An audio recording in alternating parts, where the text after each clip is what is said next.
Good morning students, कैसे हैं आप सब। आशा करता हूं आप सभी घर पर स्वस्थ व सुरक्षित होंगे।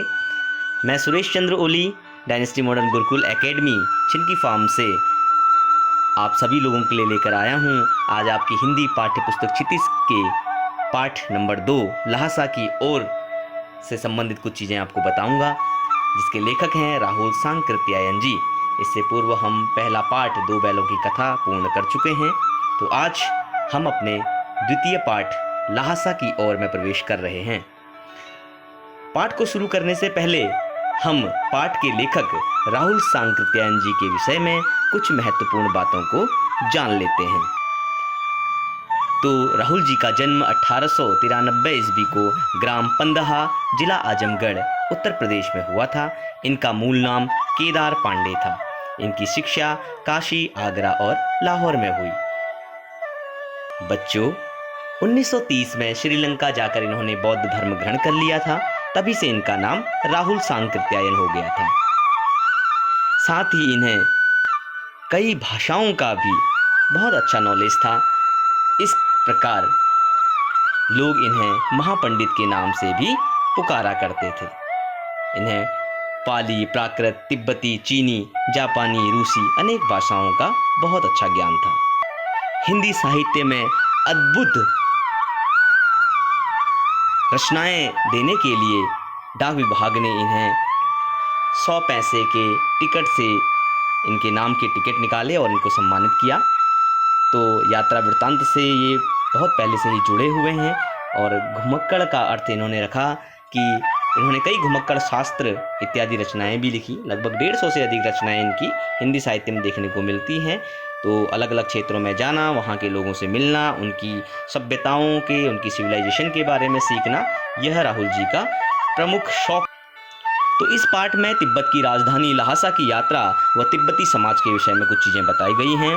तो उस समय पर तिब्बत की यात्रा कर पाना हर किसी के लिए संभव नहीं था। तो लेखक ने वहाँ भिखारी का रूप धारण करके जाने का निश्चय किया।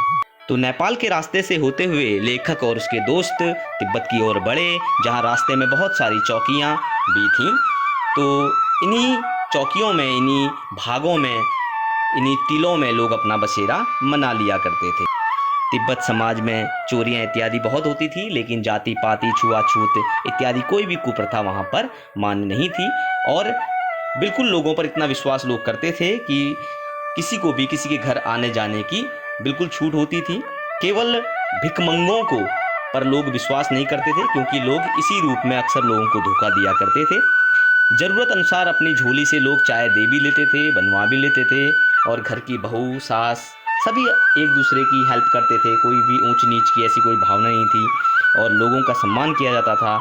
आए हुए अतिथियों को पूर्ण सम्मान वहाँ पर दिया जाता था। इस प्रकार से लेखक थोडला से पहले एक गांव में पहुँचे। लेखक के मित्र सुमति की यहाँ के लोगों से बहुत अच्छी जान पहचान थी, इसलिए भिखमंगों का वेश धारण करने के बावजूद भी उन्हें यहाँ ठहरने के लिए उचित व्यवस्था मिल गई। जबकि दूसरी यात्रा के समय जानकारी न होने के कारण भद्र यात्री के वेश में आने पर भी उन्हें रहने के लिए कोई उचित स्थान नहीं मिला। उन्हें गांव के एक सबसे गरीब झोपड़े में ठहरने को स्थान मिला। ऐसा होना बहुत कुछ लोगों की उस वक्त की मनोवृत्ति पर भी निर्भर करता है, क्योंकि शाम के वक्त लोग किसी पर भी विश्वास नहीं करते थे। तिब्बत में हथियारों का कानून न होने के कारण डाकुओं को हथियार लेकर चलने में कोई भी कठिनाई नहीं होती थी। यदि वे किसी की हत्या भी कर देते थे तो सुनसान इलाकों में हत्या का कोई गवाह नहीं मिलता था और वे आसानी से बच जाते थे। तो चोरी चकारी का वहां पर बहुत डर बना रहता था। डाकुओं का वहां पर बहुत ज़्यादा भय था। वे पहले लोगों को जान से मारते थे, उसके बाद उन्हें चेक करते थे कि इनके पास पैसा है कि नहीं। तो अब लेखक को वो बात याद आई जिसलिए वे वहाँ पर आए थे। तो सुमति से उन्होंने लंकोर के लिए 2 घोड़े तैयार करने को कहा। तो टीले बड़े ऊंचे स्थान पर थे और उसके आसपास दिखने वाले पहाड़ बिल्कुल नंगे थे। तो सबसे सर्वोच्च स्थान पर डांडे के देवता का स्थान था। जैसा कि आजकल हम लोगों के यहाँ पहाड़ों में भी होता है कि सबसे ऊंची चोटी पर हमारे मंदिर इत्यादि बने होते हैं और वहाँ पूजा अर्चना के लिए हम लोग अक्सर जाया करते हैं। तो इस स्थान पर पत्थर के ढेर थे, जानवरों के सींगों व रंग बिरंगे कपड़ों से वहाँ पर सजाया गया था। तो लेखक प्रकृति के इन छाँव में खो गया और वे अपने दोस्तों से काफ़ी पीछे रह गया। तो बच्चों, इस प्रकार से वो रास्ता भटक गया और अपने मित्र सुमति से वो कई मील, लगभग 1.5 मील वो पीछे रह गया। तो लेखक गलत मार्ग पर लगभग 1-1.5 मील आगे चला गया और आगे पता चला कि लंडकोर का मार्ग तो दाहिनी ओर था। फिर लेखक वहां से थका हारा वापस लौटा। तो सुमति को बहुत गुस्सा आया कि लेखक इतनी लेट कैसे हो गया। तो आते ही जैसे ही उसने लेखक को देखा तो वो बोलने लगी कि मैं 3-4 बार चाय पी चुकी हूँ, आप इतनी देर तक कहाँ गायब थे। बेटा, उन दिनों चाय पानी जो भी बनता था वो गोबर के उबलों से बनता था, जिन्हें हम कंडे बोलते हैं। उन कंडों में लोग खाना गर्म किया करते थे। तो लंडकोर में सुमति के एक यजमान के यहाँ वे लोग रुके, वहाँ चाय सत्तू खाया और रात को गर्मा गर्म थुक्पा भी खाया। तो अलग अलग डिशें होती हैं खाने की, हर क्षेत्र की कोई ना कोई चीज़ फेमस होती है। तो तिब्बत में भी खान पान के कई सारे पकवान थे। अब हम तिंगरी के विशाल मैदान में थे। इस प्रकार से लेखक जब यजमान के यहाँ रुके तो बीच में अब वो चोटी से बढ़ते बढ़ते तिंगरी की समाधि पर पहुँच गए, जहाँ बहुत ही बड़ा मैदान था।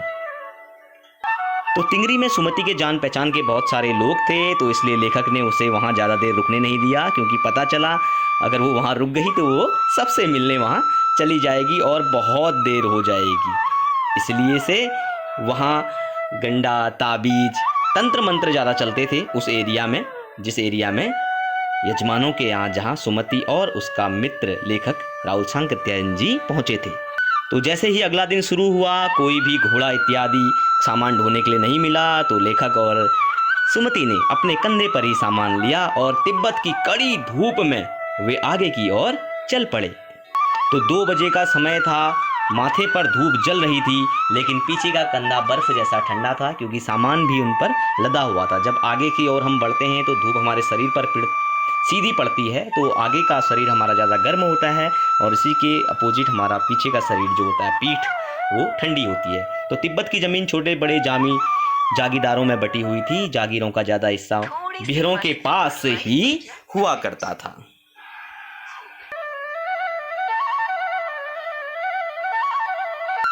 तो बेटा, हर एक जागीरदार कुछ खेती खुद भी कराता था, जिसके लिए वो कुछ मजदूर बेगार में मिल जाते थे। तो खेती का इंतजाम देखने के लिए बौद्ध भिक्षु को भी भेजा जाता था, जो जागीरों के आदमियों के लिए राजा से कम नहीं होता था।